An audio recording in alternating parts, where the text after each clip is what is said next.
morning, guys. Oh, me. Well, we are, let me cut this down. Crap. I guess I hit a button. Cut the radio on. But, yeah, it's been a while since y'all seen me in the truck, other than the, other day or last week whenever I was going up to Indiana. So, so we are sitting at the Petro in, was it Oxboss, Missouri, I believe what it's called. So, I got about 2 or 3 more minutes to go until my pre-trip inspections up, let my logbook catch up. And yes, over here I do have to run ELD. It sucks, but at the same time, I mean, it's all right too.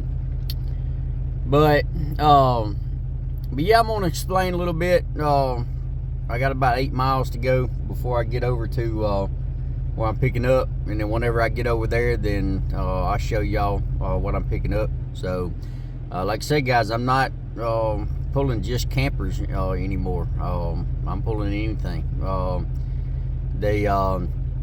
I didn't get a chance to get a video of it because I was in such a rush because it was a hot load and they needed it. But I picked up a vacuum, and I'm gonna throw a picture of that right here.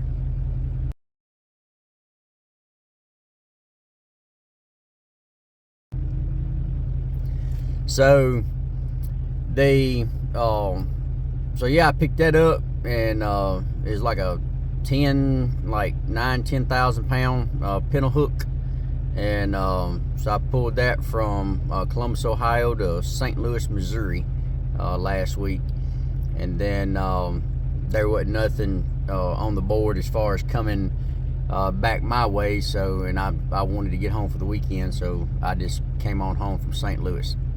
Well, same thing here. They I wish this load would have popped up Thursday, so that way I could have picked it, because now I could have went over here and got it, and then I could have went home and spent the weekend at home. Well, instead I had to come all the way back up here, pretty close to where I'm at, right, or where I was. And so it was like 470 miles deadhead. And yes, that's a lot, but you got to think about it is in the aspect of, well, before, whenever I was with Indiana, I was deadheading 670 miles to go get a load. And then whenever I got delivered, then I was having to deadhead all the way back, either up there or all the way back home. Plus I was getting paid lower. Here I'm getting paid more, I'm getting treated better, and I mean, there, like I said, there's some things I'm having to get used to, and some things I really don't like. One's the ELD, but I mean, I believe I can get used to it. I've ran it before, I know how it works. And then the self-dispatch load board. Now we do have a load board here, and basically we get on it and it shows us loads all over the country. And the only difference is, instead of hitting the button and picking it, we have to actually call in to a broker and pick our load. So that's all right. And then as far as getting backhauls, yeah, going up, I mean, with Indiana, you got on the load board, you pick what you want, you go up there, get it, deliver it, and either you come home or you go after another one. Here, in order to make money and keep those wheels turning and staying loaded, then you've got to work that load board. So you got to work it out here and constantly, and trying to figure out, well, if I take this load here, can I get a load out of there going here? And then once I get here, can I get a load out of there going here? And so you just got to constantly be working it to try to make the most money you can. And there's money to be made. Last week I started to pick a load, but I dropped last week whenever I was at orientation. I dropped my tablet and shattered the screen, so I had to go home and get that fixed this weekend. I didn't know how long it was going to take, and so but I got that done.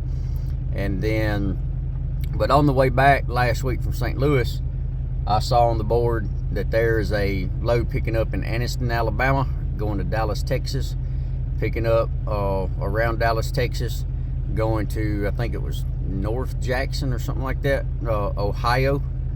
And I think it was going to be, I can't remember how many miles it was total, but guys, that was going to pay me, I think, altogether close to $7,000 for those two runs. And then I still could have got a run, hopefully coming out of Ohio, coming back here. So it may have been 6,000, but still, of course, that's gross. Keep in mind, that's gross. I still got to take out fuel and stuff like that, but still, I don't think that's a bad week. I sure wouldn't have made that at Indiana. And then on top of that, guys, I'm running less miles. They about the most you're gonna make in Indiana in a week with a good Western run is probably 3,500 to, well, the way rates are right now, somewhere between 3,000 to 4,000 gross. So you're gonna put probably 2,000 to 2,500 in your pocket, and then you're gonna be running probably, what time you get up to Indiana, deliver your load, get back, over about 4,000, 4,500 miles, and half of that you didn't get paid for, over half. And here, so like I said, I think that load was probably, I don't know, between those two loads, probably 3,000. So, but let's see. So I've been on duty for 20 minutes. And yes, I did do my pre-trip. I went around and checked everything. So, all right, let me flip y'all around. We're gonna get started. All right, so I ain't gonna keep y'all on here the whole time. Hopefully, I don't know. Going over here, so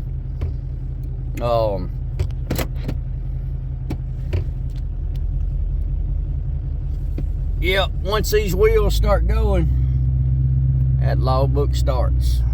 Once I get over 6 miles an hour. Sometimes you got to cheat the system. Like right now, I'm doing about 4 or 5 miles an hour.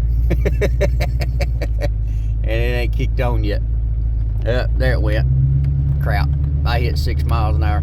That's what it does, is whenever you hit 6 miles an hour, she'll cut on. So, but anyway,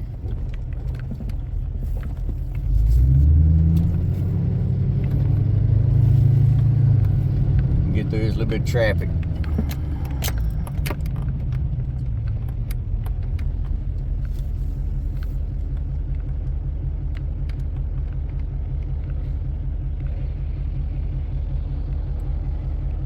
Oh, maybe me. But yeah, for most of y'all know, those of you that don't, I went to Bennett. And the reason I went with Bennett is pretty much what I just talked about. So they yep, got stuck at this light here. So, like I said, I didn't necessarily leave Indiana to go to Bennett because I was already released anyway from Indiana because of my breakdown with my truck.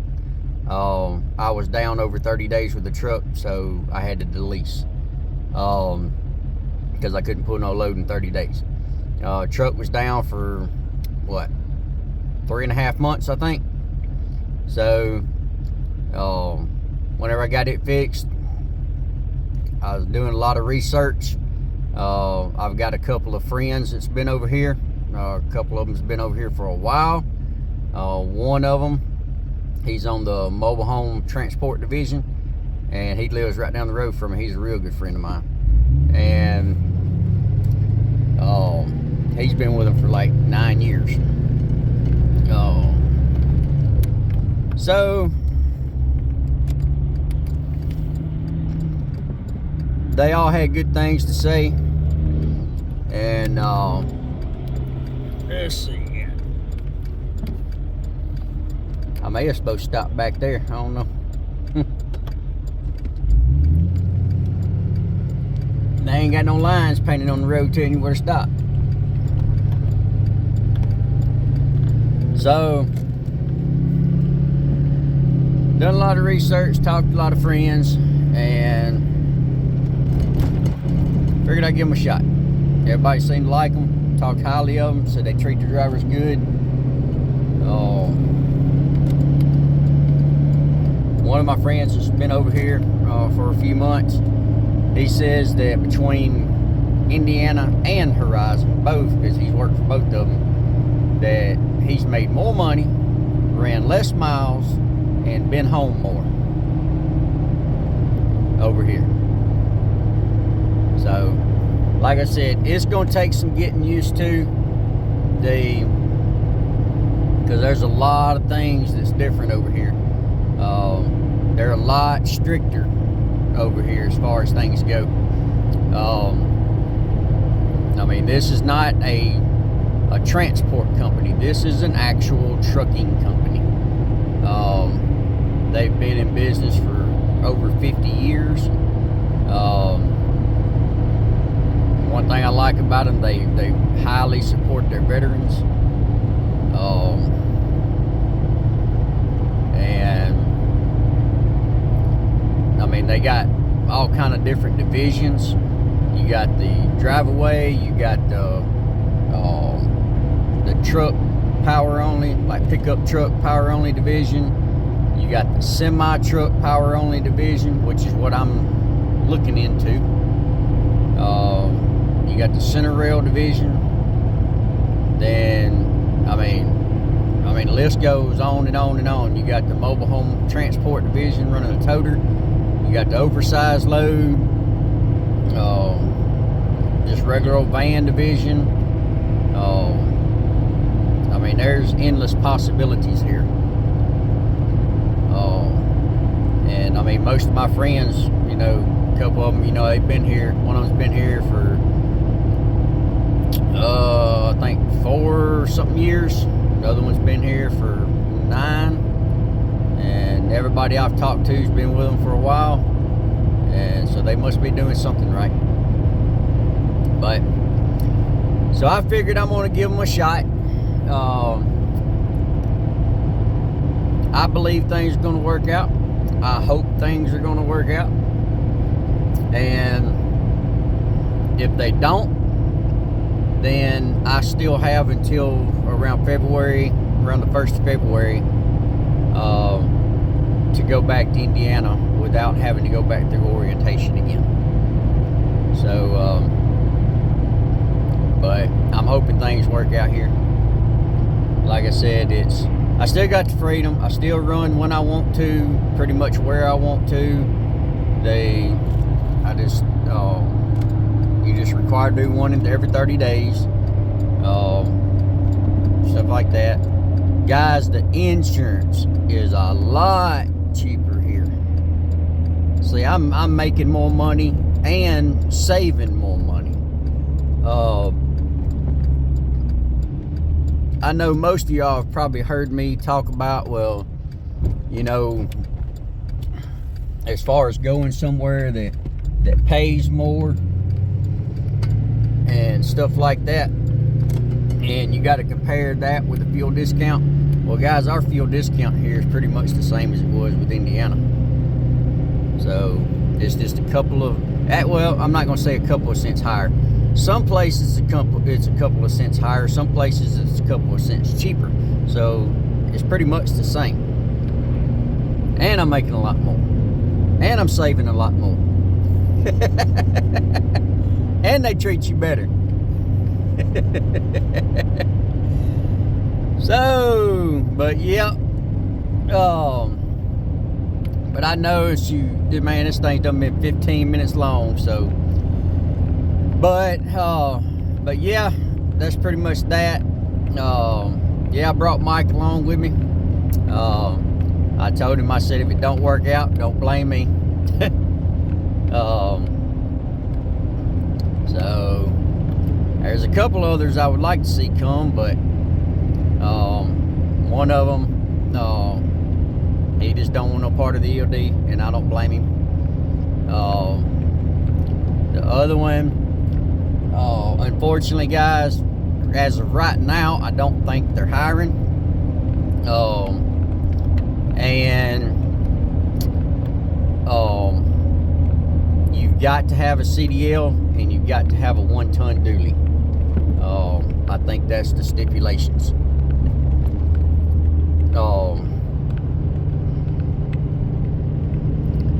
Try to find this place here, but other than that, yeah, I think they're a good company.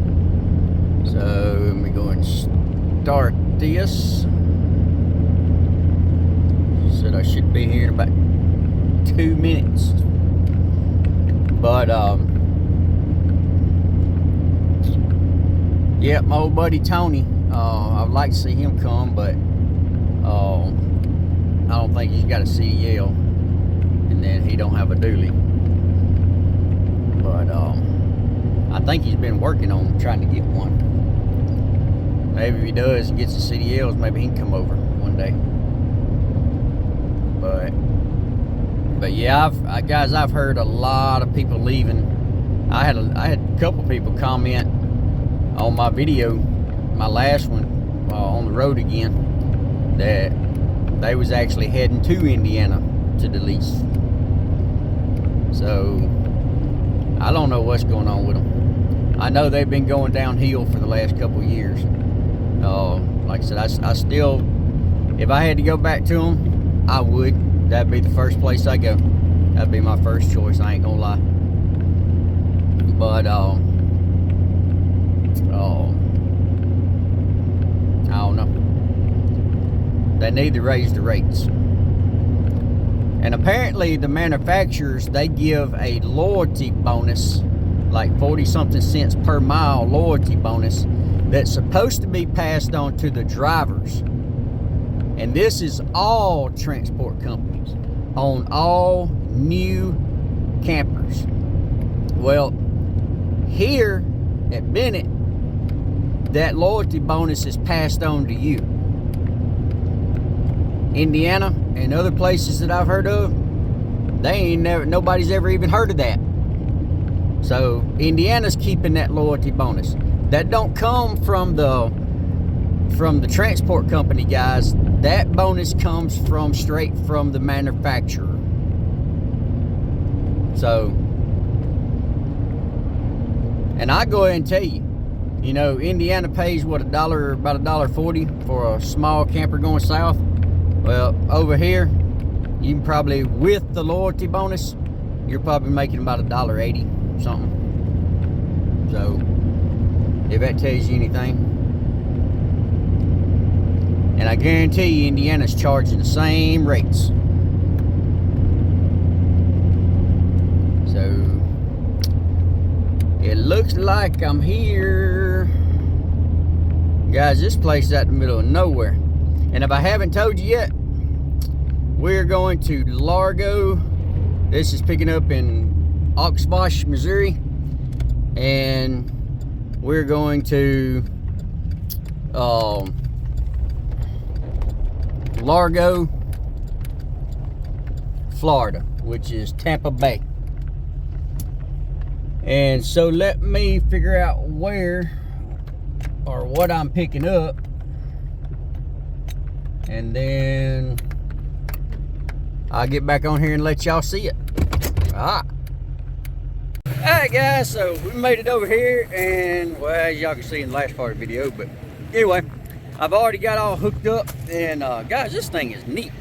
That's one thing I'm gonna like about this job over here, and I'm hoping y'all like it too, is all the different types of things that I will be hauling. Like I said, not just travel trailers, not just fifth wheels, not just campers, anything. I mean, there's a possibility of anything that you can think of that could be put behind this truck. I could haul it, and it's just unbelievable. Like that vacuum, I've never hauled a vacuum before, and I mean boats, the rock climbing walls, I don't know, the little baler things that you put the hay on and stuff, and there's just, I mean, campers, fifth wheels, horse trailers, goosenecks, I mean, you name it, whatever. So I'm gonna turn y'all around, I'm gonna show you what I got here. So this is a striping machine.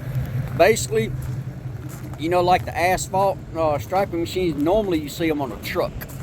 So I guess you fill it up there or wherever, I don't know. But anyway, so yeah, that's the part that comes along and sprays like the tar stuff down before, you know, the oil and everything before, right before they do the, come along and lay the asphalt. Well, that's what that is. I think she said it had a 800-gallon tank, and I mean, a little generator, or not generator, but you know, a air compressor and all that stuff. So look at that, electric jack. It's got the little seat up there. Man, this dude will be all set. So yeah, got my transporter plate on. I've already went around taking my pictures. Everything looks level. Guys, look at this. There's my Gen Y hitch I was telling you about. So that thing's working out good. I used the pedal hitch right here on my last load. I had to use that. So yep, that's working out good. They I may put a little twist in them chains right there. They're looking a little bit low since I'm level now. So there's the old truck. She's sounding good, running good. And there I am. But guys, look. See, you can pull something like this. You got a pintle hitch. Look at that big old thing. I don't know how much that thing weighs. I don't know about going on a semi or on a pickup, but I mean, look at that big old thing. Yeah, buddy. So you can just, I mean, all kind of different things. So, but anyway, I'm finna get on off here, and we're gonna work our way back. I'm probably gonna go by the house tonight. There is a route that I could go basically from here, taking me down 64 to 24 to I think 57 for a little bit, or 57 for a little bit, then 24, and then over to all the way over 60 through Nashville, through over to 65 and all that mess. So I don't know if I'm gonna go that way or not. I'm probably just gonna go back through the house, stay at the house tonight, and get up in the morning, and then take this on down there. The reason for that is yes, it's 60 miles further going home, but I don't have to deal with Nashville. I don't have to deal with Chattanooga. I especially don't have to deal with Atlanta. Ain't got to worry about some of the hills, Mont Eagle, and some of the hills going across 24. It's pretty much a flat, flat going all the way across if I go home. And then whenever I leave home in the morning, then I go over to Birmingham, shoot down 65, go down through Montgomery, through Dothan, go down right there on 10 around Marietta, Florida, and cut across that way, and then hit 75 and go south. So, but yeah, so I think that's the way I'm gonna go. That way I ain't got to deal with all the cities. The only city I have to deal with is Birmingham, and time I'll be going through there, it's not gonna be that bad anyway. And then depending on what time I get there, Montgomery. But other than that, I won't have to deal with anything. So, but yeah, this is what I'm picking up. 4,000 pounds. This thing is light. So I'm hoping it pulls good.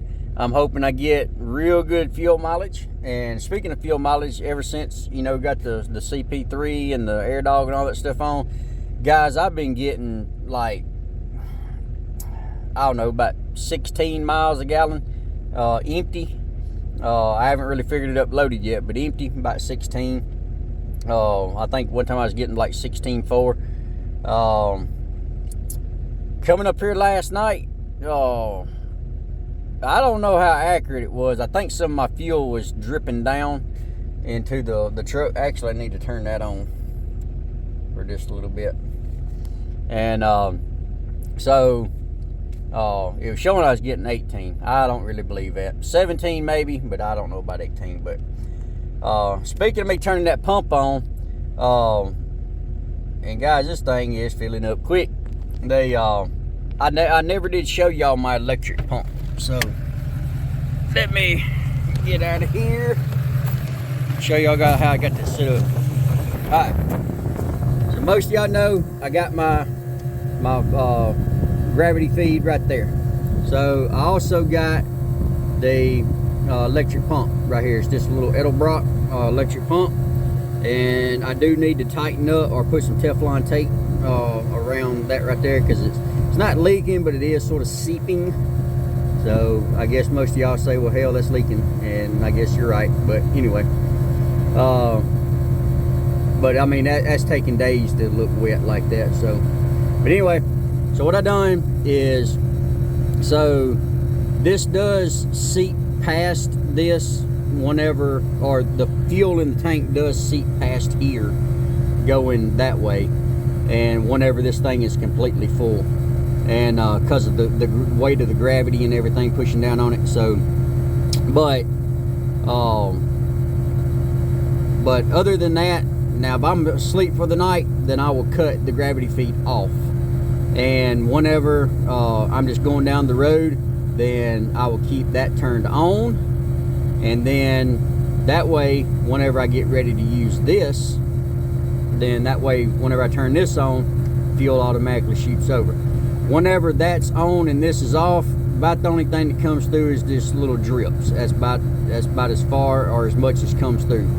Now whenever I cut this on, now it shoots the fuel through. And basically I come up here and I got it wired in to this switch right here. And then let's see here. I don't know if y'all can see this because it's probably gonna, let me try to clean this off a little bit.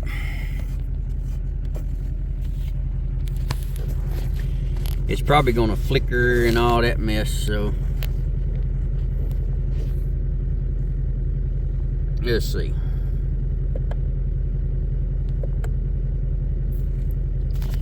What is that? Trip, fuel range. Alright, so right now we're at 315. I ain't gonna keep it on here long, but see, 317. I went back to 315. But yeah, guys, it does fill up pretty quick. Actually, they I ain't gonna bore y'all with that. So, but actually, they I was driving down the road, and you know, normally the gravity feed, whenever, if I forgot about it, that's fine. It never leaked out, nothing like that. Now if I opened up the cap and I'd forgotten about it for a while, then yeah, I'd take a diesel shower. But, you know, other than leaking out, never leaked out. With this, on the way up to Indiana last week, I was on the phone with Mike talking, and it was sitting like on 3/4. And so I told him, I said, well, I'm probably fixing to get ready to shut it off here in just a minute. Well, I forgotten about it. And I mean, and whenever I say forgot, I didn't mean like 30 minutes, an hour or something like that. I mean just a couple of minutes. And I looked down and I saw it was on full, and I was like, oh crap. And so I reached down and cut the button off, and I looked out my side mirror, and fuel was just spraying out. I mean, I thought I done lost my fuel cap. And so yeah, that's how much pressure that thing puts in that tank and fills it up. So, but anyway. So that's all I did, is ran the fuel line to that. And then, like I said, guys, I've got another shut-off valve on the bottom of my tank. So if that thing ever goes bad and I need to replace it, or either just plumb right back into the gravity feed, I just cut that off. And unfortunately, guys, as of right now, I'm going to try to find a way to round it and fight it, because I do not agree with their decision. And but I'm probably going to have to end up replacing my tank. They say that my tank is not DOT approved. I highly disagree with them, because that tank is DOT approved.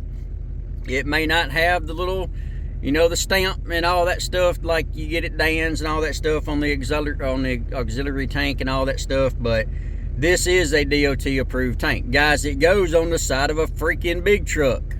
Of course it's DOT approved.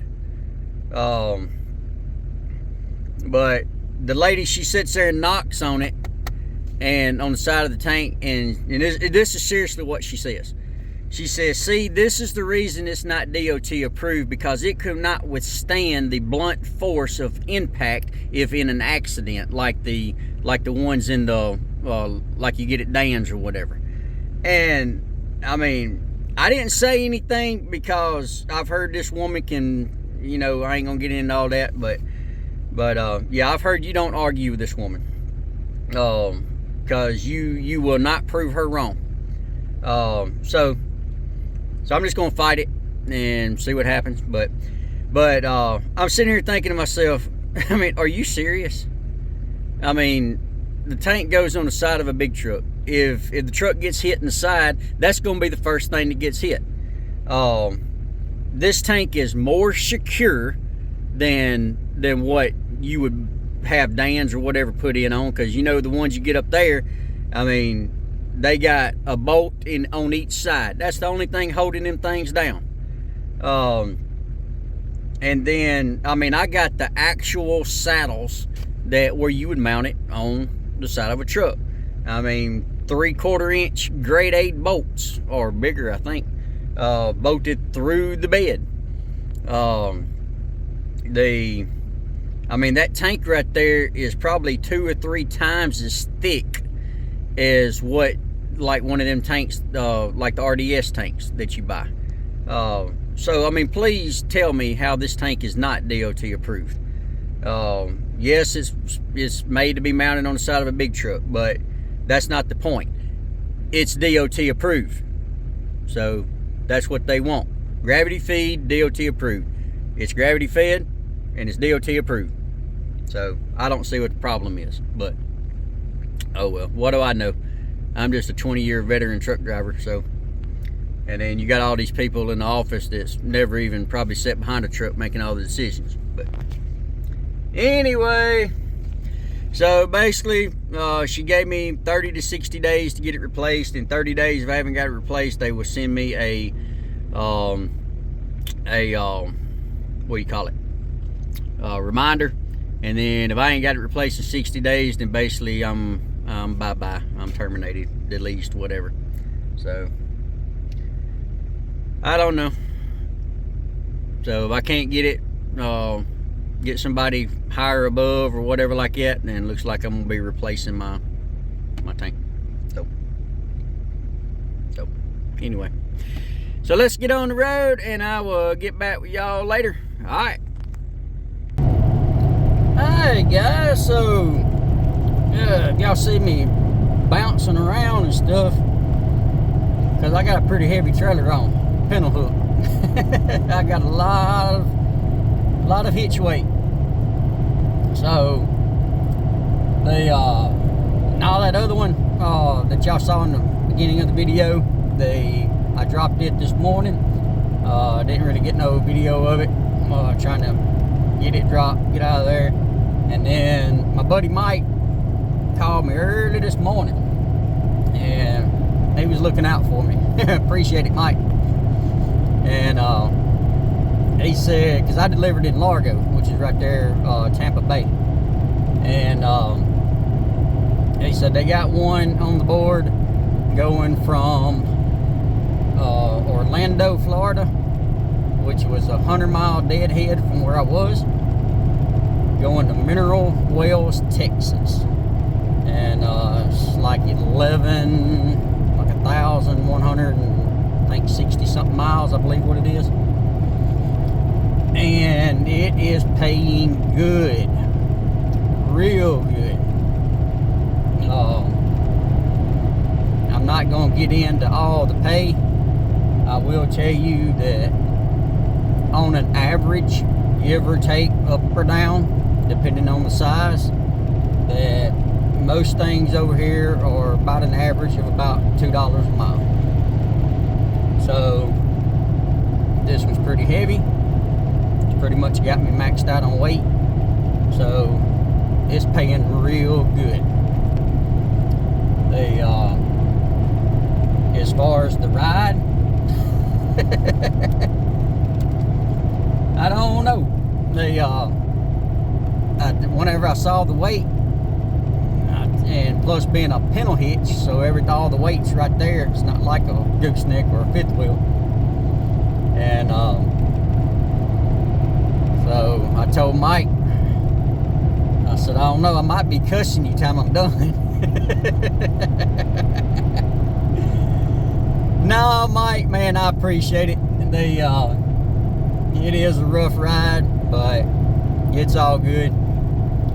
It's making them big dollars, which is what I need.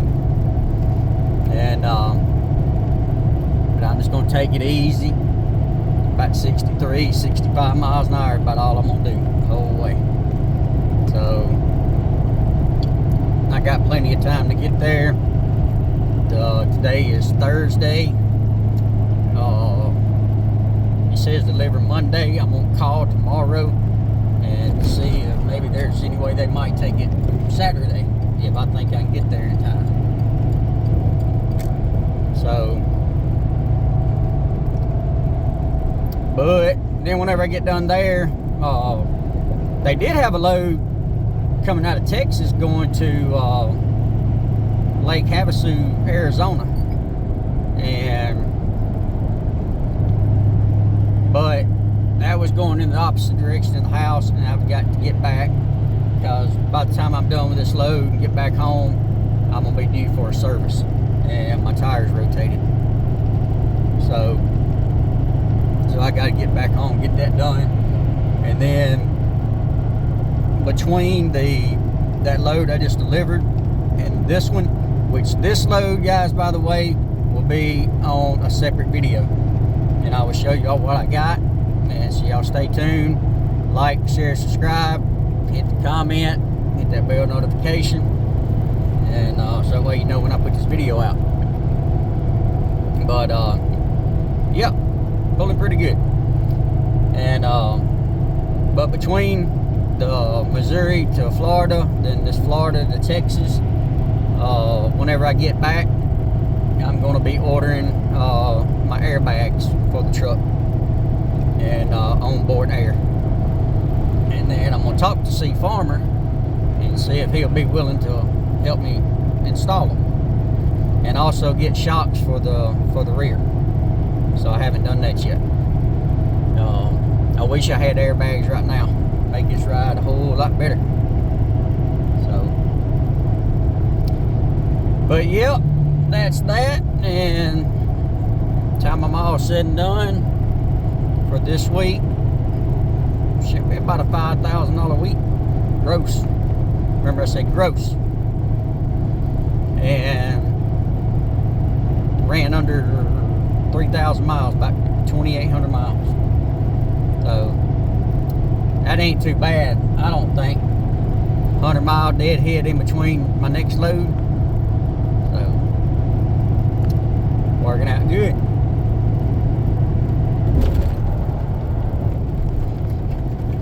But anyway, guys, I just want to get on here and finish up this video. And there are speed traps ahead. Yep. We got some troopers up ahead somewhere. But yeah, just gonna finish up the video, let y'all know what's going on, and giving y'all an update.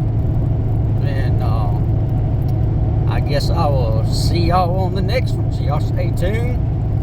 Hit that like, share, subscribe button. Leave me a comment. Hit that bell notification. And I will see y'all on the next one. As always, y'all be safe. Semper Fi.